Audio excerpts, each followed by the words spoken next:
এক বুজুর্গকে এক বাদশা বলছিল যে, হে বুজুর্গ, আমি তো শুধু গুনাই করি, কিন্তু আমি গুনাটা ছাড়বো কেমনে? তো বুজুর্গ উত্তর দিয়েছিলেন, তুমি দিনে 20 বার মৃত্যুর কথা স্মরণ করো যে আমাকে একদিন মরতে হবে।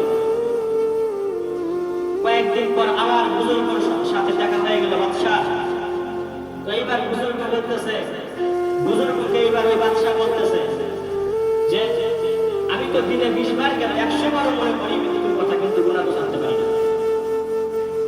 তো বুজুর্গ এবার বলতেছে, চলেন আপনার রাজ সিংহাসনে চলে যাওয়ার পর বুজুর্গ এবার বলতেছে যে, আমাকে 10 মিনিটের জন্য বাদশা বানায় দেন, আপনি 10 মিনিটের জন্য মানে বাদশার গোলামি করেন।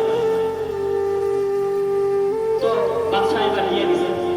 তো বুজুর্গ যখন সিংহাসনের মধ্যে বসলেন, তখন ঘাতক আছে না, যেগুলো এক পথ দিয়ে কল্লা বার করে দেয়, যে শাস্তি দেয় যারা, জল্লাদ, এই জল্লাদকে ডেকে আনছে বুজুর্গ বাদশা হওয়ার পর। ডেকে আনার পর এইবার বলতেছে যে, এই বাদশা কল্লাকে তুমি 2 ভাগ করে ফেলো। তো কল্লাকে যখন রাখার পর, যখন জল্লাদকে এরকম ভাবে ধরছে, ধরার পর যখন মারবে, এখন কোনটা মেরেই ফেলবে, এমন সময় বুজুর্গ থামায় দিলেন, থামো। এবার ওই আগের বাদশা এবার চিৎকার দিয়ে উঠছে।